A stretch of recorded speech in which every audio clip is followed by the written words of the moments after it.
Have you ever wished you had a sixth sense? The ability to detect a totally invisible force? Well, today, we're going to build one.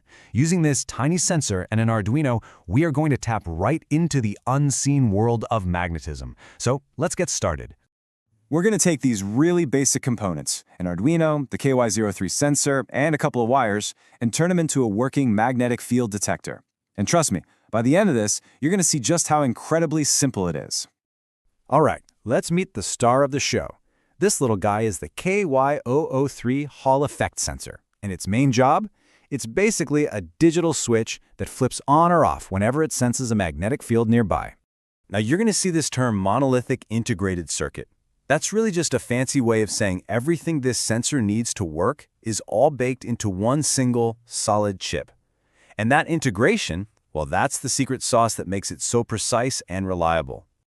Okay, if you look a little closer at the board, you can see the heart of the whole operation. That's the A3144 chipset, the black component right in the middle. Connecting it is super easy too because it's only got 3 pins. S for the digital signal, the plus sign for voltage, and GND for ground. Simple. So, how does this little device actually turn an invisible magnetic field into a signal our Arduino can understand? Well, the principle is actually brilliantly simple. Let's break it down. This right here shows you the core logic perfectly. By default, when there's no magnet around, the sensor is outputting a high signal. Think of that as its resting state. But the moment you bring a magnet close, an internal switch flips and that signal gets pulled low. So all you have to remember is this: high means no magnet and low means you found one. The reason that high to low switch is so reliable comes from what's packed inside that A3144 chip. See, it's not just a raw sensor. It's got stuff like temperature compensation to keep it stable, and a Schmitt trigger, which is what gives us a really clean, decisive digital signal without any noise or bouncing. It's pretty much a complete system on a chip. Okay, enough theory. It's time to get our hands dirty and actually connect this sensor to our Arduino. Let's build this thing. The wiring could not be more straightforward. The sensor's plus pin goes to the 5V pin on the Arduino. The ground pin, of course, goes to ground. And the signal pin, that's S, connects to any digital pin. We're going to use pin 10. That's it, just 3 simple connections. And here is what the final circuit looks like. A key reason the Arduino is the perfect partner for this sensor is because they both operate at a 5-volt logic level. It's a perfect match, which means we don't need any extra components to get them talking to each other safely. All right, our hardware is all wired up. It's time for the final piece of the puzzle, the code. This is what's going to tell the Arduino how to read the signal from our sensor and, what to do with that information. So the code starts with the setup function, which, as you know, runs just once when the Arduino powers on. First, we tell it that pin 10 is an input. Now this next part is really important. The digital write Hall high line activates the Arduino's internal pull-up resistor. That's what holds the pin in that high state we talked about, just waiting for the sensor to pull it low. Next up is the loop function, and this thing just runs over and over and over again. It does one really simple thing. It's constantly reading the state of pin 10 with digital read. Then an if statement checks to see if that value is low, and if it is, that means our sensor has detected a magnet. And now, for the magic, go ahead, upload the code, and open the serial monitor. At first, it's just blank. But watch what happens when you bring a magnet near the sensor, and boom, you get a stream of signal-detected messages. How cool is that? You've just detected the unseen. So, we've built a simple magnetic detector. But a simple switch like this, it's just the beginning. Let's talk about how this exact same circuit can be the heart of some really amazing real-world projects. This basic circuit is the fundamental building block for so many awesome things. You could create a smart security sensor for a door or a window, build a tachometer to measure the speed of a spinning wheel, or even design a non-contact limit switch for a 3D printer or a CNC machine. The possibilities are huge. So there you have it. We've walked through the principle, the hardware, and the code. You now literally have a new sense, the ability to detect magnetic fields. The only question left is, what are you going to build with it? Hey everyone, and welcome. Today we're diving into something that feels a little bit like magic. We're going to teach a tiny computer how to see an invisible force. Yep, we're talking about magnetism. And by the time we're done here, you will have built a complete project that can detect it from scratch. So, here's the puzzle. We've got this awesome little computer brain, the Arduino, on one side, and on the other, just a regular magnet. So how in the world do we build a bridge between the two? How do we get this board to actually know when a magnetic field is right there next to it? Well, that's exactly what we're going to find out. Now, the secret weapon here isn't some complex wizardry. It's a really clever piece of hardware. We're using a special sensor that basically acts like a smart switch, but instead of flipping it with your finger, we're going to flip it with the invisible power of a magnet. And this little guy is the star of the show, the KY-003 Hall effect sensor. Honestly, the easiest way to think about this thing is as a simple digital switch. It's not complicated, it only knows two things, on and off. That's it.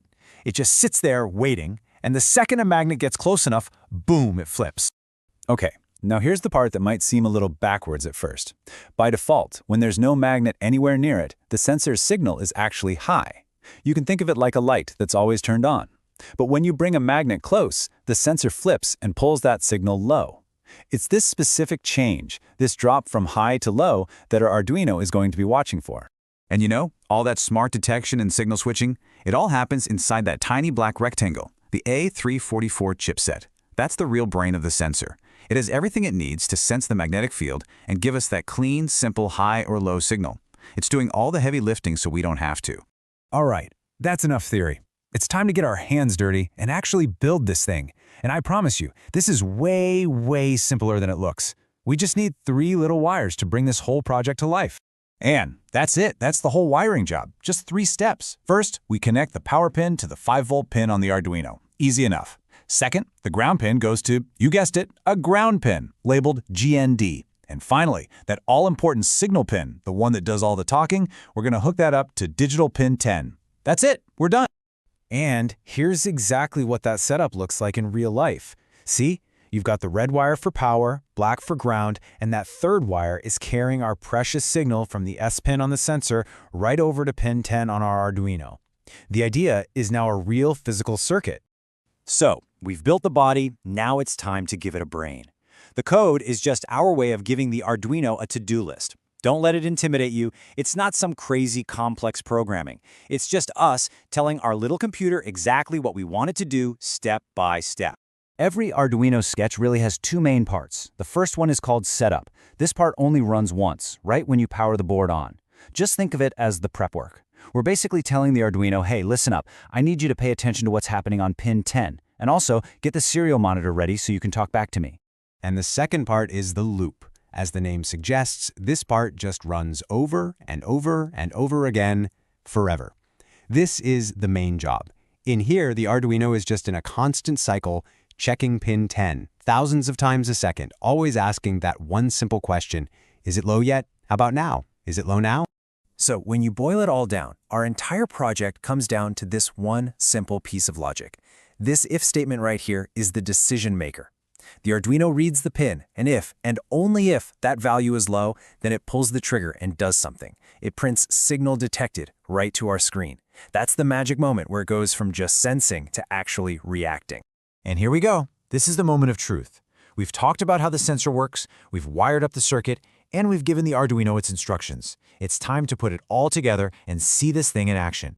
And there it is. The second that magnet gets close to the sensor, the little LED on the board lights up and boom, signal detected starts popping up on the serial monitor. It works. It actually works. We have officially given our Arduino a brand new sense, the ability to see the invisible world of magnetism. Okay, so detecting a magnet is awesome, but let's be real, that's just the beginning. The cool part is thinking of this simple magnetic switch as a fundamental building block. So what can we actually build with it? I mean, just think of the possibilities here. You could stick the magnet on a door and the sensor on the frame, and just like that, you've built a security alarm. Or attach a magnet to a spinning wheel, and you've got a tachometer to measure RPM. You could even use it inside a 3D printer as a limit switch that never wears out. It's the same simple principle powering all of these amazing ideas. So there you have it. You've just learned how to bridge the gap between an invisible force of nature and the digital world. You've given a computer a sense it didn't have before. So the only real question left is, now that you can detect the unseen, what are you going to create? You know, there's this invisible force all around us, magnetism. What if I told you we could actually see it, or at least detect it, with some super simple electronics? Well, that's exactly what we're going to do today. Let's jump right in. But first, let me ask you something. Think about a light switch. You flip it on, you flip it off. Eventually, it wears out, right? Because it has moving parts. So how could you possibly build a switch with no moving parts? Sounds kind of like magic, doesn't it? Well, stick around because that's the puzzle we're solving today. And meet our heroes for today. On the left, we've got the KY-003 Hall effect sensor. This little guy is going to be our magnetic detective. And on the right, the one and only Arduino Uno board, the brains of this whole operation. Believe it or not, that's pretty much all we're going to need. Okay, so we have this tiny sensor. How in the world does it take something invisible like a magnetic field and turn it into a language that our Arduino can actually understand? Let's break it down.